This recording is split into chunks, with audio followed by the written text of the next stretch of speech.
নমস্কার বন্ধুরা, আমার এই ছোট্ট চ্যানেলে আপনাদের সবাইকে স্বাগতম।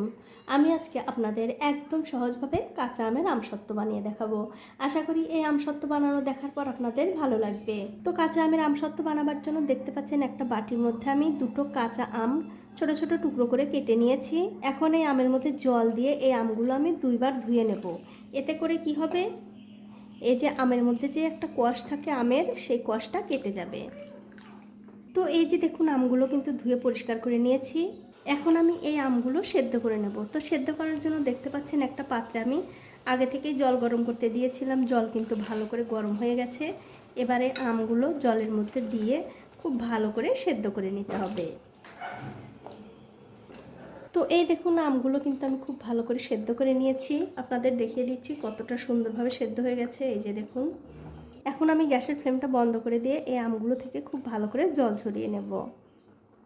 তো এই যে আম থেকে কিন্তু খুব ভালো করে জল ঝরিয়ে নিয়েছি। এবারে অন্য একটা পাত্রে ঢেলে নিলাম। এখন একটা ম্যাশার দিয়ে এই আমগুলো খুব ভালো করে ম্যাশ করে নিতে হবে। তো এই যে দেখুন আমগুলো কিন্তু খুব সুন্দরভাবে আমি ম্যাশ করে নিয়েছি।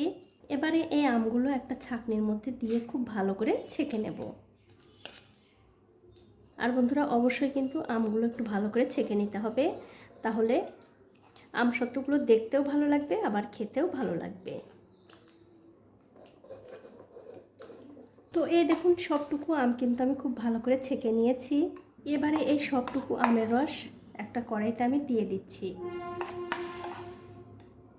আর অবশ্যই কিন্তু আপনারা এইভাবে একদিন হলেও আমসত্ত্ব বানিয়ে খেয়ে আমাকে কমেন্ট করে জানাতে ভুলবেন না আপনাদের কেমন লাগলো। তো সবটুকু আমের রস কিন্তু আমি দিয়ে দিয়েছি। আর গ্যাসের ফ্লেমটাও কিন্তু অন করা আছে। গ্যাসের ফ্লেমটা লোতে রেখে এই আমের রসটা আমি 1 থেকে 2 মিনিট একটু ভালো করে রান্না করে নেব। তো এই দেখুন গ্যাসের ফ্লেমটা একদম লোতে রেখে 2 মিনিট সময় ধরে এই আমের রস কিন্তু আমি একটু রান্না করে নিয়েছি। এখন আমি এর মধ্যে দিয়ে দিচ্ছি পালস যে চকলেটগুলো থাকে, সেই চকলেট।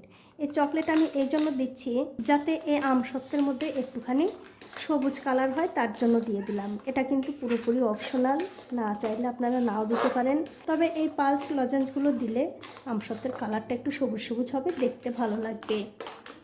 এবারে গ্যাসের ফ্লেমটা লোতে রেখেই কিন্তু এই লজেন্সগুলো আমের সঙ্গে খুব ভালো করে মিশিয়ে নিতে হবে।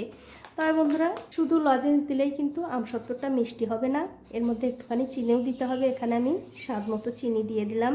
আর দেবো সামান্য একটু নুন, যেহেতু পালসের মধ্যে একটু কিন্তু নোনতা ভাব থাকে, তার জন্য কিন্তু নুনটা বুঝেই দিতে হবে। এবারে সব কিছু দিয়ে এই আমের রসটা খুব ভালো করে 4 থেকে 5 মিনিট রান্না করে নিতে হবে। ওদিকে আমের রসটা জাল হতে হতে বন্ধুরা এদিকে আমাদের যা করতে হবে, একটা থালাতে দিয়ে দিতে হবে একটু সর্ষের তেল। তারপর এই তেলটা থালার মধ্যে খুব ভালো করে ছড়িয়ে দিতে হবে। আর এই কাজটা কিন্তু বন্ধুরা অবশ্যই আগে থেকে করে রাখতে হবে। তো এই দেখুন তেলটা কিন্তু থালার মধ্যে আমি খুব ভালো করে ছড়িয়ে দিলাম। এবারে এই থালাটা ধরে একপাশে রেখে দেব। আর এদিকে যে আমি আমের রসটা জাল হতে দিয়েছিলাম, সেই রসটা কিন্তু অনেকটা জাল হয়ে গেছে। তবে আমি দেখে নিয়েছি এই আমসত্ত্বের মধ্যে মিষ্টির পরিমাণটা একটু কম হয়ে গেছে, তার জন্য আরও একটু চিনি দিয়ে দিলাম। তারপর গ্যাসের ফ্লেমটা লোতে রেখেই কিন্তু এই চিনির সঙ্গে আমের রসটা আবারও খুব ভালো করে রান্না করে নিতে হবে। তো এই দেখুন 5-6 মিনিট সময় ধরে এই আমের রসটা কিন্তু আমি খুব ভালো করে রান্না করে নিয়েছি। দেখতেই পাচ্ছেন লজেন্সগুলোও কিন্তু খুব ভালোভাবে গলে গেছে, আর গলে গিয়ে কত সুন্দর একটা কালার এসছে। এখন আমি এর মধ্যে দিয়ে দেব একটু চিলি ফ্লেক্স। এতে করে কিন্তু দেখতে এই আমসত্ত্বটা খুবই সুন্দর লাগবে। আর অবশ্যই কিন্তু চিলি ফ্লেক্সটা নামানোর আগে দিয়ে দিতে হবে। এই দেখুন চিলি ফ্লেক্স কিন্তু আমি এই আমের রসের সঙ্গে খুব ভালো করে মিশিয়ে দিয়েছি। আর আপনারা বুঝবেন কেমন করে এই আমের রসটা ঠিকঠাকভাবে জাল হয়ে গেছে, যখন দেখবেন এই আমের রসটা কড়াইয়ের মধ্যে এরকম করে একটু ফুটছে, দেখতেই পাচ্ছেন হালকা হালকা কিন্তু একটু ফুটে উঠছে, তখনই বুঝতে হবে এই আমের রসটা ঠিকঠাক জাল হয়ে গেছে। দেখুন ঠিক এরকম। এখন আমি গ্যাসের ফ্লেমটা বন্ধ করে দিয়ে গরম গরম আমের রস এই থালার মধ্যে দিয়ে দেব। তো সবটুকু আমের রস কিন্তু আমি দিয়ে দিয়েছি। এবারে খুন্তি দিয়ে খুব ভালো করে এই থালার চারিদিকে একটু ছড়িয়ে দিতে হবে।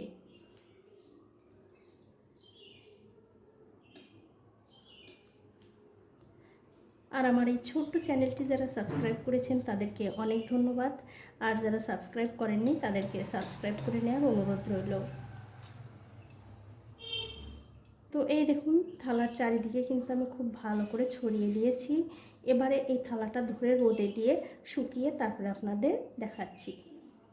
তো এই দেখুন একটা রোদে দিয়ে এই আমসত্ত্ব কিন্তু আমি খুব ভালো করে শুকিয়ে নিয়েছি। আর দেখুন একাই কিন্তু উঠে যাচ্ছে, কিছুই করতে হচ্ছে না। এখন আমি এই আমসত্ত্বটা ছোট ছোট পিস করে কেটে নেব। আপনারা কিন্তু অবশ্যই একবার হলেও এভাবে আমসত্ত্ব বানিয়ে খেয়ে আমাকে কমেন্ট করে জানাতে ভুলবেন না আপনাদের কেমন লাগলো।